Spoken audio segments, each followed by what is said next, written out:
Olá, pessoal, tudo bem? Na nossa aula anterior, nós estávamos discutindo sobre alguns povos da Mesopotâmia. Nós nos referimos aos assírios e aos amoritas, né? E quais eram as contribuições desses povos? Os amoritas, eles tinham criado o primeiro código de leis escritas, enquanto os assírios tinham desenvolvido o primeiro exército permanente, aquele exército que possui arqueiros, que possui cavaleiros, lanceiros, né? Toda a qualidade de funcionários do exército. Na nossa aula de hoje, nós vamos discutir sobre o último dos grandes povos da região, né, que são os caldeus, e depois vamos falar de uma maneira geral de como era a organização da economia, quais eram os costumes e as práticas dentro da região da Mesopotâmia, né? Porque nessa região eles desenvolvem uma cultura comum. Então vamos dar uma olhadinha aqui sobre os caldeus.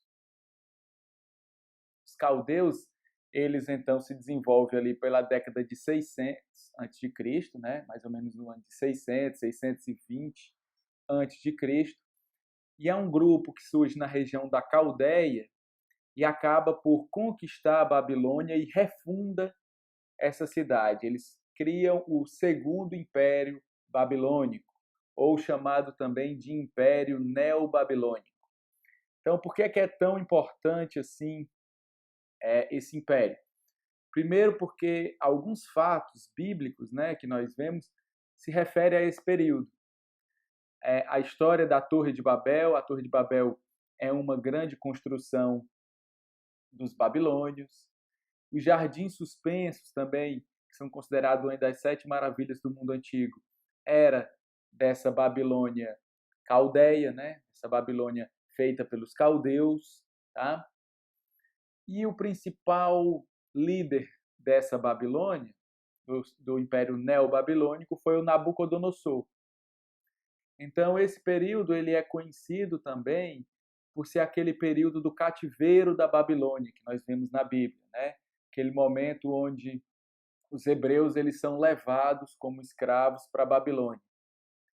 E esse cativeiro ele dura até quando? Ele dura até a queda do Império Neobabilônico. Então o Império Neobabilônico ele se funda, ele se monta ali por volta de 600 a.C., 620 a.C., né?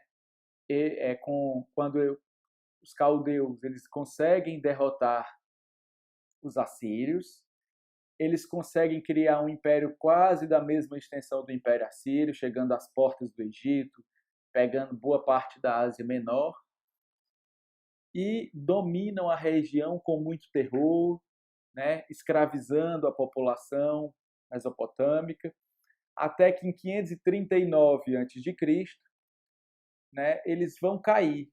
E outro império que estava em ascensão, fora da Mesopotâmia, consegue invadir a região e derrotar os babilônios, né? Eu estou falando aqui do Império Persa. Os persas, aqui liderados por Ciro, eles conseguem derrotar a Babilônia e eles libertam o povo judeu. Então, o fim do cativeiro na Babilônia se dá justamente quando existe a invasão persa.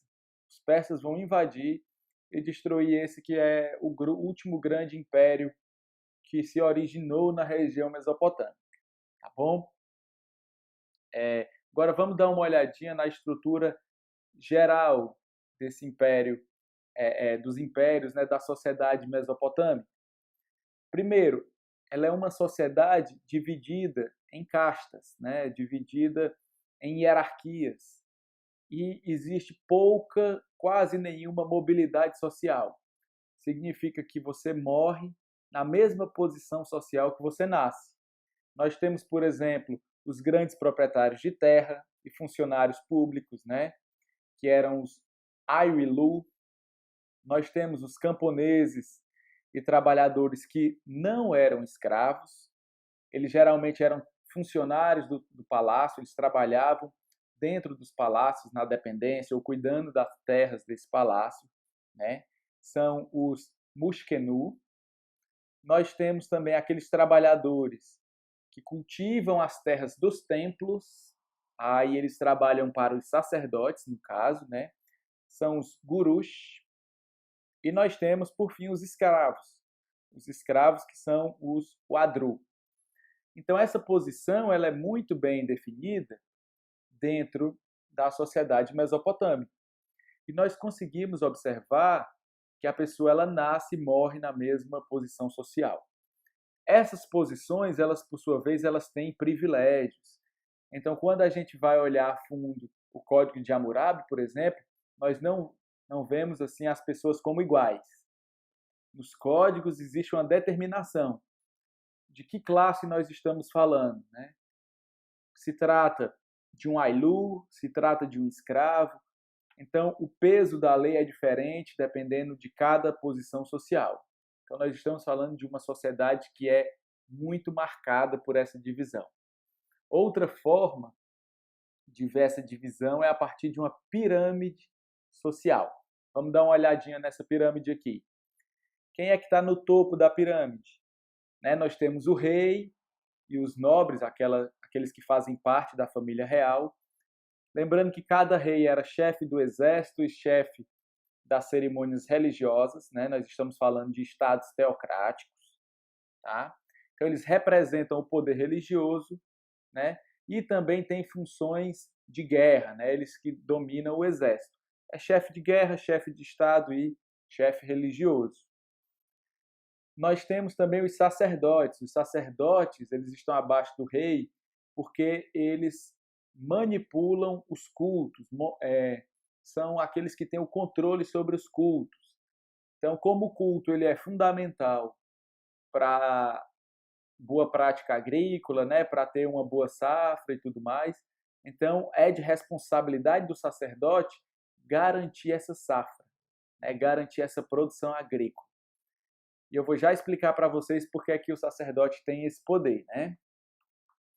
Então, abaixo do sacerdote, nós tínhamos os escribas, que eram aqueles que dominavam a escrita. Então, como dominavam a escrita, eles eram responsáveis pelo controle da produção, pelo controle das obras públicas e muito mais. Por isso, eles são importantes. Alguns são professores, são astrólogos, né? Eles dominam também boa parte da produção científica da época, né? do que se tinha de conhecimento dos astros e tudo mais. Abaixo deles, nós temos artesãos. Os artesãos eles tinham uma mão de obra qualificada, porque eles produziam obras de cerâmica, eles produziam ferramentas, utensílios domésticos, utensílios de guerra, joias e tudo mais. Então, eles são muito importantes também dentro dessa sociedade. Os artesãos eles vivem mais nas cidades e não no campo. Muitos deles circulam no território, trabalhando para várias pessoas, prestando serviço para vários nobres. Então, eles são importantíssimos. Abaixo dos artesãos, nós temos os camponeses. Os camponeses eles são livres, trabalham no campo, né? Pode trabalhar na terra de um sacerdote ou na própria terra do rei. Eles pagam tributos por conta disso, mas eles têm a liberdade. E, por fim, em último lugar, nós temos, lá na base dessa pirâmide, os escravos. Quem eram esses escravos? Podiam ser pessoas que foram escravizadas por dívidas, elas podiam ser estrangeiras, né, vencidas de guerra, e aí por isso elas são escravizadas. Elas podiam também ser estrangeiros capturados. Então, via de regra, a maioria era estrangeiro ou alguém endividado dentro da sociedade, alguém que perdeu os laços de solidariedade, os laços de companheirismo na sociedade por conta das dívidas. Tá? Esses são os escravos. E os escravos eles são obrigados a trabalhar nas obras públicas, eles são obrigados a trabalhar no ambiente doméstico e como camponeses também, né? Muitas vezes trabalhando no campo. Tá? Além disso, nós podemos citar algumas características do comércio, né, e das relações que esses povos da Mesopotâmia tinham com outras regiões. Então, vamos acompanhar no mapa aí. A região da Mesopotâmia vocês estão vendo aí no centro do mapa, né? Ela está entre o rio Tigre e o rio Eufrates. Essa região ela era produtora de cereais, então eles produziam trigo, eles produziam cevada e muitos outros hortaliças, alguns animais de criação e muitas outras coisas. Mas elas dependiam do comércio com outras regiões para produzir, para completar aqueles que elas não produziam. Então nós temos aqui alguns exemplos, né? Lá do Egito, eles tiram o sílex. O sílex é um tipo de mineral que era muito importante para fazer armamentos, né? Se faziam facas, se faziam pontas de lança e tudo mais. Eles recolhiam o cobre também, que era muito importante na metalurgia, e o granito também para as construções em pedras eram tirados da região do Egito, tá? Nós temos outras regiões aí que produzem madeira, né? Como aquela região da Ásia Menor, região da Anatólia, como vocês estão vendo aí, que era vizinha à Mesopotâmia, né?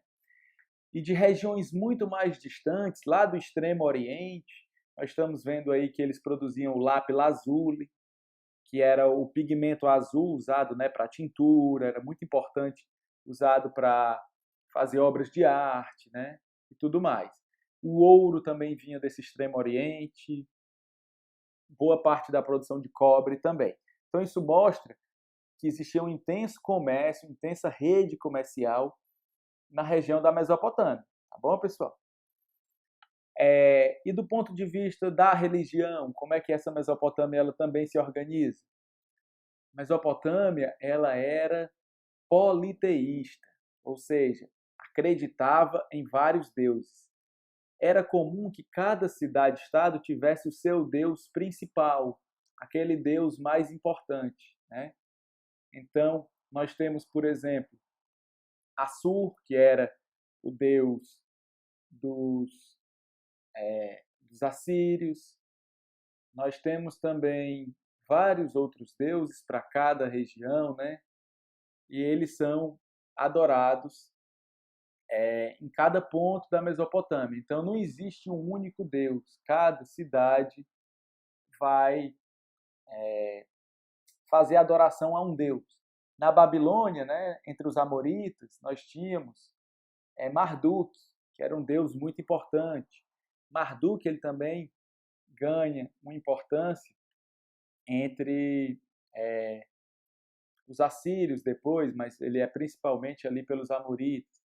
Então cada deus é cultuado, né, em uma cidade, tá bom?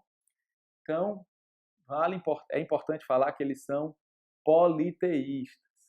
Bom, o que mais aqui? A gente pode falar também que existe um desenvolvimento de conhecimento, um desenvolvimento científico muito grande. Esse desenvolvimento eles são controlados pelos sacerdotes. E qual é o lugar por excelência desse conhecimento? São os templos. Os templos eles são chamados de zigurates. O zigurate é como se fosse uma pirâmide, né? Mas uma pirâmide de base achatada, que é usado para o conhecimento astrológico, né? Ele é usado para observação das estrelas e controle da agricultura, do calendário, para armazenar alimentos e muito mais. Esse é o que nós chamamos de zigurate. Tá? Então, resumindo a aula de hoje, nós falamos dos caldeus e da sua importância dentro da sociedade mesopotâmica. Depois nós falamos de como essa sociedade ela se organiza, se estrutura numa forte hierarquia, onde o rei está no topo e os escravos estão na base, e que essa sociedade ela não é monoteísta, ela é uma sociedade politeísta, ou seja, acredita, cultua vários deuses. No entanto, não existe a ideia de uma vida após a morte na Mesopotâmia, tá bom? Espero que vocês tenham gostado da explicação de hoje. Agora, façam os exercícios que estão apontados no livro e até semana que vem, pessoal. Tchau, tchau.